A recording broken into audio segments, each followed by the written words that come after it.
feet aching and her body weakened by the pregnancy.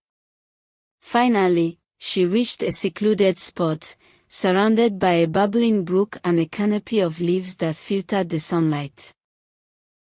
Exhausted, Ademoka lay down, her body trembling with fear and uncertainty. As the days passed, Ademoka gave birth to a baby boy, and her world was filled with the sound of his cries and the warmth of his tiny body. Despite the challenges of her situation, Ademoka felt a deep love for her child, and she knew that she would do everything in her power to protect him. Tragically, Ademoka's life was cut short, and she died soon after childbirth.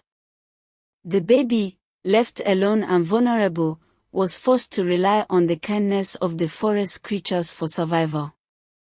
A pack of wolves, led by a wise and fierce alpha female, took the child under their wing, nursing him back to health and teaching him the ways of the forest. As the child grew, he developed extraordinary abilities, surpassing the wolves in agility and strength. He learned to communicate with the animals, understanding their language and responding in kind. The forest became his home, and the creatures his family. The child's growth was rapid, and he soon became a formidable presence in the forest. His eyes gleamed with a fierce intelligence, and his movements were swift and deadly.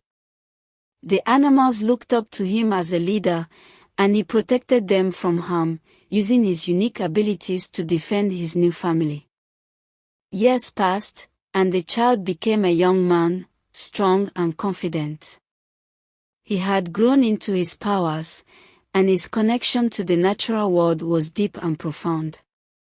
But as he looked at his reflection in a pool of water, he saw a stranger staring back, a stranger with a prophecy hanging over his head, and a destiny that was yet to be fulfilled.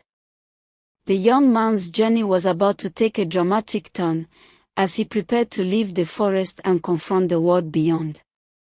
Would he find acceptance and understanding, or would he be met with fear and hostility?